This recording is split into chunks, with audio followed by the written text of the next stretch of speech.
கோயில் கோபுரம் மிளிரக் கண்டேன் என்று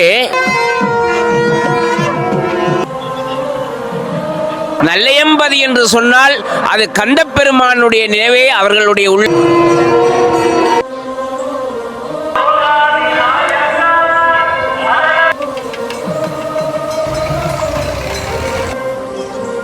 இந்த அட்டதிக்கு பாலகர்களுக்கு இன்று அங்கே பூசை வழிபாடுகள் நடைபெற்று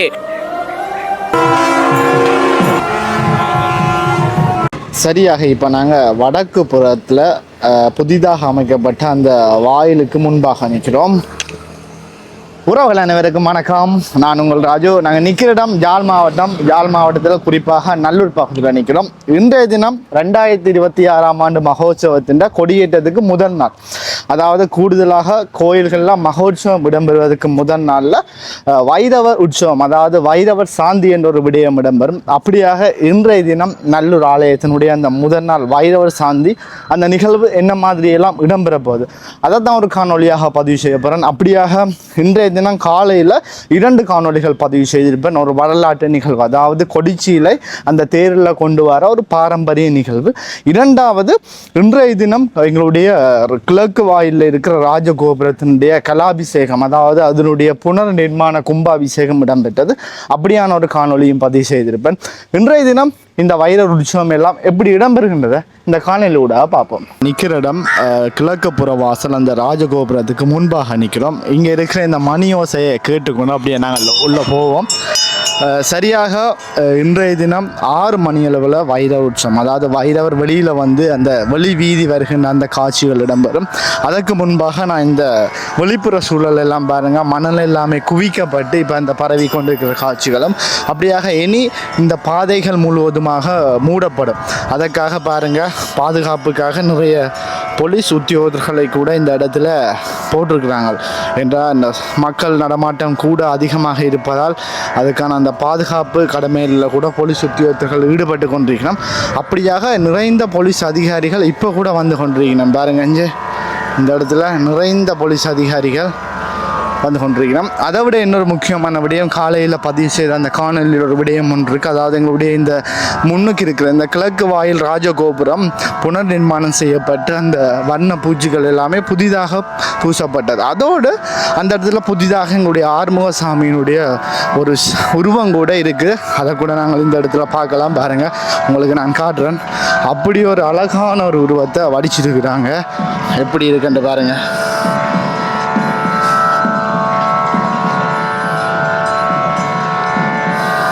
இந்த இடங்களில் பாருங்கள், புலம்பெயர் நாட்டிலேருந்து நிறைய பேர் வந்து கொண்டிருக்கிறோம். அப்படியாக இந்த இடங்களில் தொடர்ந்தும் இராணுவ வீரர்களுக்கு கூட பாதுகாப்புக்காக களமிறக்கப்பட்டிருக்கிறார்கள். அதனை கூட அவதானிக்கக்கூடியமாக இருக்கும். இன்றைய தினம் வைரவர் சாந்தி, அதாவது வைரவர் சாந்தி முடித்து உற்சவமானது இடம்பெறும். அது சம்பந்தமாகத்தான் நாங்கள் பார்த்து கொண்டிருக்கோம். சரியாக வைரவர் இருப்பிடத்தில் வைரவர் சாந்திகளுக்கான அந்த பூசைகள் இடம்பெற்று கொண்டிருக்கிற அந்த காட்சிகளை தான் பார்க்குறோம். வைரவர் சாந்தி, இந்த வைரவர் உற்சவம் என்றது ஒரு ஆலயங்களில் மகோற்சவத்துக்கு முதல் நாளும் இடம்பெறும், இறுதி நாளிலேயும் இடம்பெறும். அதாவது முதல் நாள் இடம்பெறுவதற்கான காரணம், இந்த மகோற்சவமானது ஆரம்பிக்கப்படுகின்றது. அந்த மகோற்சவமானது நிறைவாக முடிவடையணும், எந்த ஒரு தடங்கள் இல்லாமல் அது நிறைவேறணும் என்ற ஒரு காரணத்துக்காக தான் இந்த வைரவர் சாந்தியானது இடம் பெறுகின்றது ஆலயங்கள். அப்படியாக இப்போ பூசைகள் எல்லாமே இடம்பெற்று வைரவர் சாந்தி அந்த பூசைகள் எல்லாமே வெளி வீதியில் கிட்டத்தட்ட 8 திசையில் இடம்பெறும் என்று சொல்லுவாங்க. அப்படியாக இங்கிருந்து கோயிலை சுற்றி அந்த 8 திசைகள் அந்த வைரவர் சாந்தி, வைரவருக்கு பிடித்த வடைகள், அந்த மடைகள் எல்லாமே படைத்து அந்த இடங்களில் அந்த சாந்தி செய்கிற காட்சிகளையும் நாங்கள் தொடர்ந்து அவதானிக்கக்கூடிய இருக்கும். இந்த இடத்துல பிரதான குருக்கள் மற்றும் பிரசன்னா குருக்கள் எல்லாருமே இணைந்து அந்த வைரவர் சாந்தி செய்கிற அந்த காட்சியை தான் பார்த்து கொண்டிருக்கிறோம். 2026ஆம் ஆண்டு மகோத்சவத்தினுடைய கொடியேற்றத்துக்கு முதல் நாள் இடம்பெறுகின்ற அந்த வைரவர் சாந்தி வைரவர் உற்சவம் சம்பந்தமான ஒரு காணொலியை தான் நாங்கள் பார்த்து கொண்டிருக்கிறோம். நல்லூரானுடைய அந்த மகோத்சவம் தொடங்கினாலே ஜாலில் அவ்வளவு ஒரு மங்களகரமான ஒரு இடமாகத்தான் அந்த யாழ்ப்பாணமே காணப்படும். அந்த வகையில் இந்த வைரவர் சாந்திகள் எல்லாமே நிறைவு பெற்ற பிறகு இடம்பெறுகின்ற வசந்த மண்டப பூசைகள் எல்லாமே இடம்பெற்று வைரவர் உள்வீதி வலம் வந்து சுவாமி வெளிவீதி வலம் வருகின்ற அந்த அழகான காட்சிகளை எங்களால் அவதானிக்கக்கூடிய இருக்கும். தொடர்ந்து இந்த இடங்களில் வீதியோரம் முழுவதுமாக நீர் பாய்த்து அந்த இடங்களில் குளிர செய்கின்ற அந்த காட்சிகளையும் நாங்கள் தொடர்ந்து அவதானித்து கொண்டிருக்கோம். அப்படியாக வீதியின் கோயிலின் வெளி வீதி முழுவதுமாக அந்த 8 திசைகளில் வைரவர் சார்ந்து செய்கின்ற அந்த காட்சிகளை நாங்கள் தொடர்ந்து பார்க்கலாம்.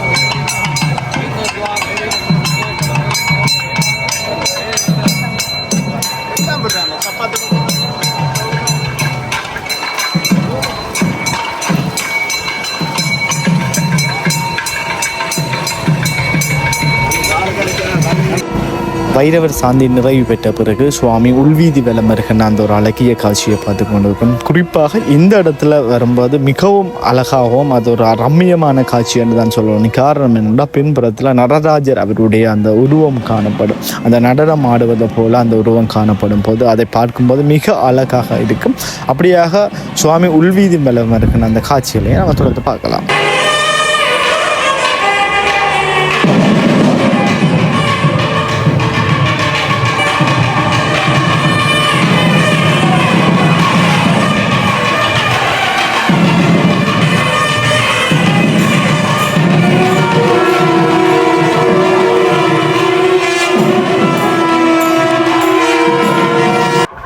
சுவாமி உள்வீதி வலம் வந்த பிறகு இப்போ வெளியில் வர காட்சிகளை பார்க்கிறோம். குறிப்பாக இன்றைய நாள் முக்கியமான நிறைய விடயங்கள் இந்த இடங்களில் இடம்பெறும். இந்த இடங்களில் பார்க்கலாம் முருகனுடைய சேவலை பொருந்தி, அதாவது சேவல் இருக்கிற அந்த கொடியை ஏந்திய வண்ணம் பக்தர்கள் இந்த இடத்துல வருவது அவதானிக்கக்கூடியமாக இருக்குது. அதன் பிறகு பின்புறம் எங்களுடைய வைரவர் வர அந்த விடயத்தையும் அவதானிக்கக்கூடியமாக இருக்குது. இந்த இடங்களில் இந்த சேவல் பொருந்திய இந்த கொடி கொண்டு வருவதற்கான காரணம், அதாவது நாளைய தினம் கொடியேற்றத்தோடு அந்த மகோற்சவம் ஆரம்பமாகுது. அதை வெளிக்காட்டுற முகமாக எங்களுடைய ராஜகோபுரத்தை முன்முகப்பும் மற்ற தேரடி முகப்பும், அப்படியாக இருக்கிற கோபுர வாசல் முகப்பு, மற்றது எங்களுடைய அலங்கார பந்தல் முகப்பு, எல்லா இடங்களிலுமே அந்த சேவல் கொடி பறக்க விடுவதற்காகத்தான் இந்த கொடி அனைத்தும் கொண்டு வரப்படுகின்றது. சுவாமி சுற்றி வெளி உலா வரும்போது அனைத்து இடங்களிலும், அதாவது இந்த சேவல் கொடி பறக்கிற இடத்துல அந்த இடங்களில் சுவாமி பார்த்தவண்ணம் நிறுத்தி அந்த இடங்களில் இந்த சேவல் கொடி எல்லாமே பறக்க விடுவார்கள். அதாவது இந்த நாட்கள் முழுவதுமாக முருகனுடைய ஆட்சி, முருகனுடைய மகோற்சவம் தொடங்கி விட்டது என்ற ஒரு குறிப்பாக உணரும் வண்ணத்தில் அந்த சேவல் கொடி பறக்க விடப்படும். அந்த சேவல் கொடி பறக்கும் போது அனைவருக்கும் தெரியும், அதாவது முருகனுடைய மகோற்சவம் ஆரம்பிக்கப்பட்டிருக்கு. இதே மாதிரி இறுதியாக இதே மாதிரி வைரவர் உற்சவம் இறுதி நாட்களில் இடம்பெறும். அதாவது மகோற்சவம், தீர்த்தம், பூங்காவனம் எல்லாம் முடிவு பெற்ற பிறகு இறுதி நாட்களில் இடம்பெறும் போது இதே மாதிரி இந்த கொடிகள் அனைத்துமே அகற்றப்படும். அதாவது மகோற்சவம் நிறைவடைந்ததை குறிப்பாக அது சொல்வதாக குறிப்பிடப்படும். அப்படியாக அதோடு அந்த மகோற்சவம் நிறைவாக இடம்பெற்றதுக்கு நன்றி சொல்லி கூட அந்த வைரவர் உற்சவமானது இடம்பெறும். அந்த வகையில் தொடர்ந்து சுவாமி வெளிவீதி வந்து, அதாவது முற்புறத்தில் இப்போ கிழக்குப்புற வாயிலிருந்து தேரடியை சுட்டி விளம்பர அந்த காட்சிகளையும் நாங்கள் தொடர்ந்து பார்க்கலாம்.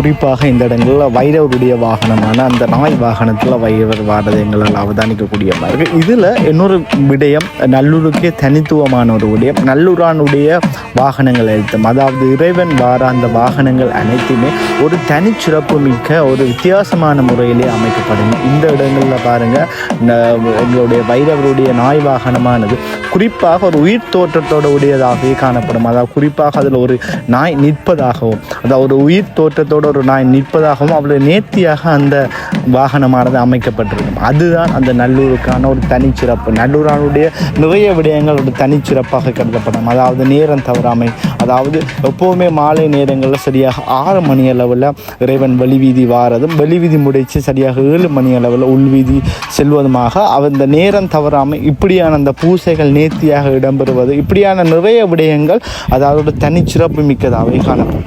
அப்படியாக இந்த இடங்களில் தேரடியை சுற்றி எங்களுடைய வைரவர் உலா வருகின்ற அந்த காட்சிகளை பார்த்து கொண்டிருக்கோம். நான் ஏற்கனவே சொன்ன மாதிரி இந்த இடங்களில் சேவல் பொருந்திய கொடி பறக்க விடுகின்ற காட்சிகள் தொடர்ந்து இடம்பெறும்.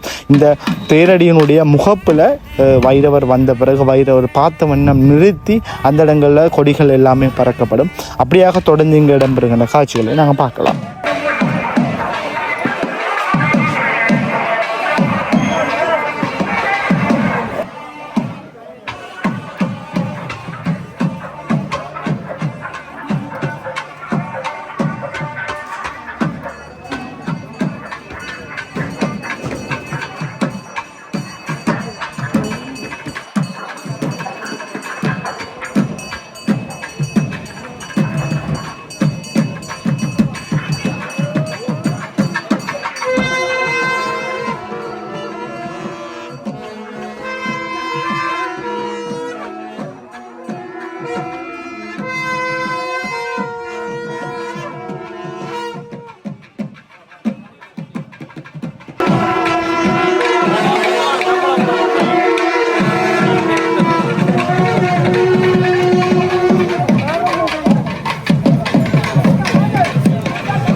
சிற்றம்பலம் தாயினும் அன்பு தழைத்த குருவே தயாபரனே தீயினும் மிக்க திருமேனியும் உடனே ஞாயிறு தோறும் வருவாய் நல்லோரில் வாழ் நாயகமே.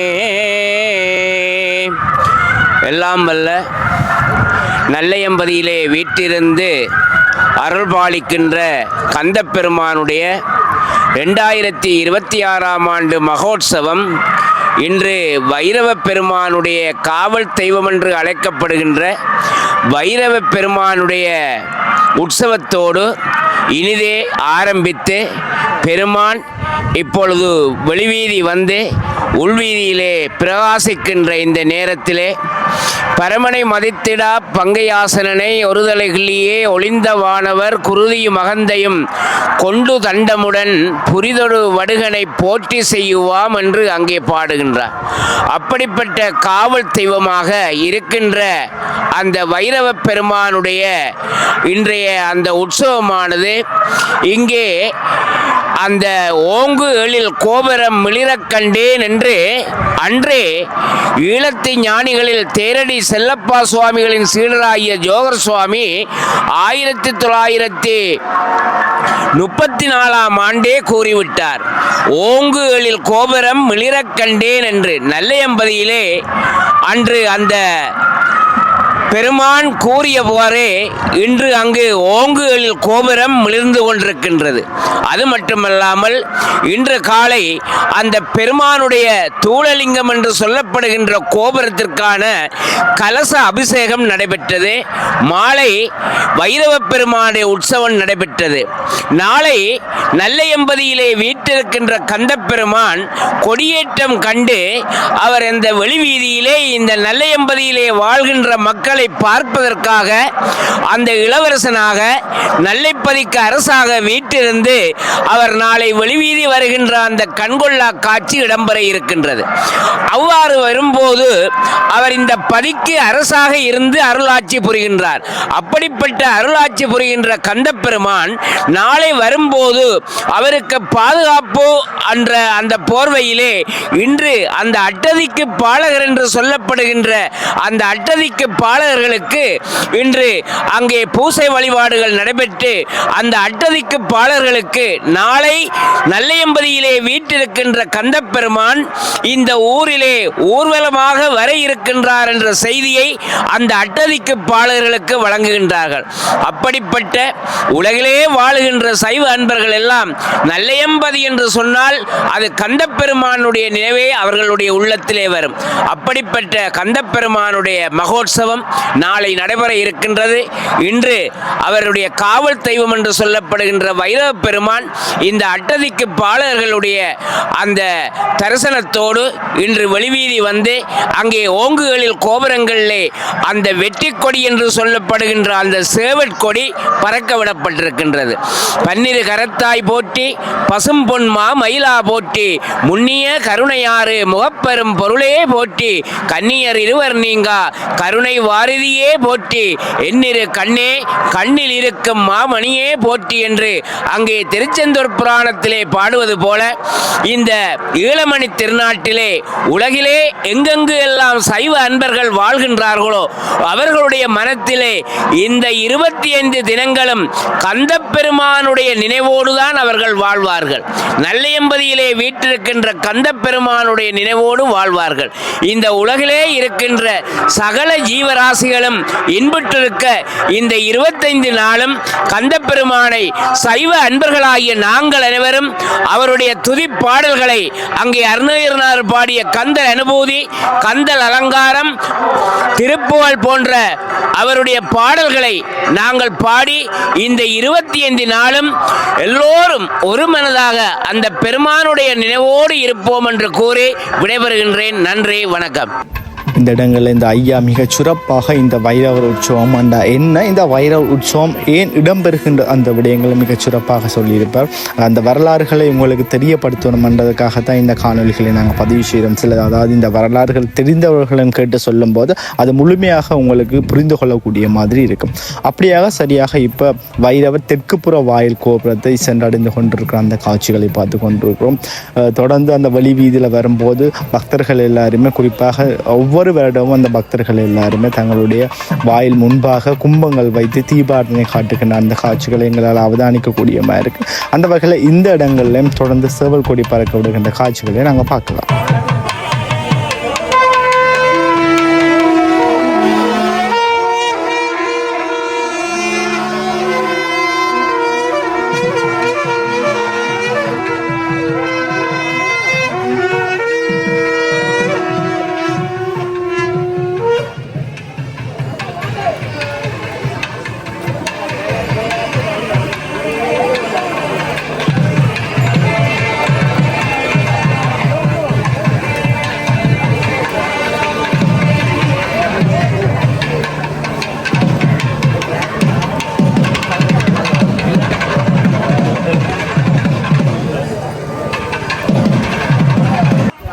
அத்தோடு இந்த இடங்களில் கிட்டத்தட்ட தெற்கு புறத்தில் இருக்கிற அந்த அலங்கார பந்தல்களிலேயும் அந்த சேவல் கொடியானது பறக்கவிடும். குறிப்பாக இந்த மேற்கு புற வாசலில் இருக்கிற அலங்கார பந்தல் அந்த வளைவு சம்பந்தமாக உங்களுக்கு தெரியப்படுத்தியாகும். கடந்த வருட மகோற்சவம் அன்று தான் இந்த மேற்கு புறத்தில் இருக்கிற அலங்கார பந்தல் வளைவானது அமைக்கப்பட்டது. அது அனைவரும் அறிந்த விடயமே. அப்படியாக இந்த தெற்குப்புற வாயிலில் இருக்கிற அந்த அலங்கார பந்தலுக்கு சேவல் கொடியில் நாட்டப்பட்ட பிறகு சுவாமியானது மேற்குப்புற வாசலை நோக்கி பயணிக்கிற அந்த காட்சிகளை நாங்கள் அவதானித்து கொண்டிருக்கிறோம்.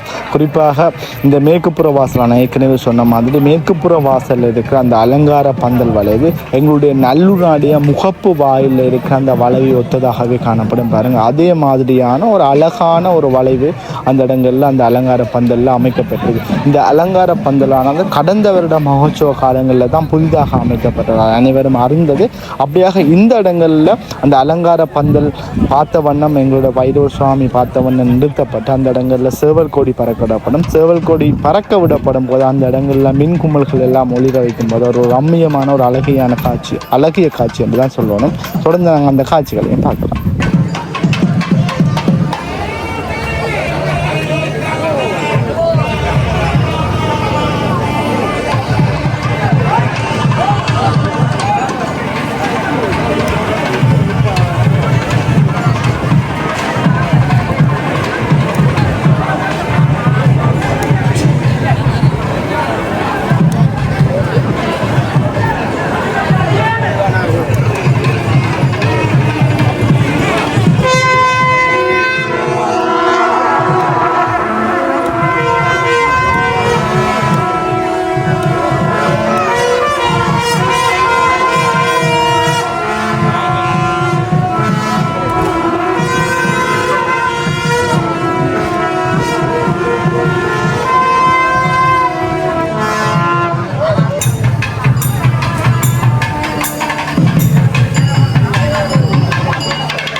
இந்த இடங்களில் வைரவர் சுவாமி வழி வீதி உலா வந்து மீண்டும் தேரடியை சுற்றிய வண்ணம் கிழக்குப்புற வாயில் ராஜகோபுரத்தின் ஊடாக உள்வீதி செல்கின்ற அந்த காட்சிகளை தொடர்ந்து பார்க்கலாம்.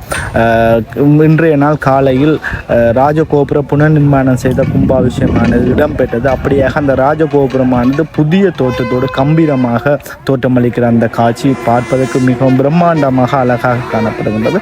அத்தோடு அந்த இடங்களில் ஆர்மோஸ் சாமியினுடைய உருவங்கள் வச்சு அவ்வளவு அழகான ஒரு புதிய வர்ணங்களோட தோற்றம் அளிக்கிற அந்த ராஜகோபுரத்தை நாங்கள் பார்த்து கொண்டிருக்கோம். அதோட இந்த இடங்களில் சுவாமி ராஜகோபுரத்தை பார்த்த வண்ணம் நிற்கும் போது எங்களுடைய பிரசன்னா குருக்களுடைய அந்த பாடல் இடம்பெறும். அந்த பாடல் இடம்பெற்று அந்த இடங்களில் புதிதாக அந்த ராஜகோபுரத்திற்கு அமைக்கப்பட்ட மின் குமிழ்கள் எல்லாமே ஒளிர விடப்படும் போது மின் குமிழ்கள் ஒளிரப்பட்டு ஒரு கம்பீரமான ஒரு ராஜகோபுரமாக தோற்றம் அளிக்கிற அந்த காட்சிகளை பார்க்க மிகவும் அற்புதமாகவும் மிக அழகாகவும் இருக்கும். அப்படியாக அந்த புதிய வண்ணத்தோடையும் புதிய ஒரு மின்குமிழ்களோடையும் தோற்றம் அளிக்கிற அந்த ராஜகோபுரத்தினுடைய அழகை நீங்கள் பார்த்து ரசிக்கலாம்.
அப்படியாக 2026 ஆண்டு மகோத்சவமானது நாளைய தினம் 10 மணியில் கொடியேற்றத்தோட நல்லூர் ஆடிய மகோத்சவமானது ஆரம்பமாகுது. அந்த வகையில் இன்றைய தினம் முதல் நாள் வைரவ உற்சவம் இடம்பெற்றிருக்கு. அந்த காட்சியை தான் காணொலியாக பதிவு செய்திருப்பேன்.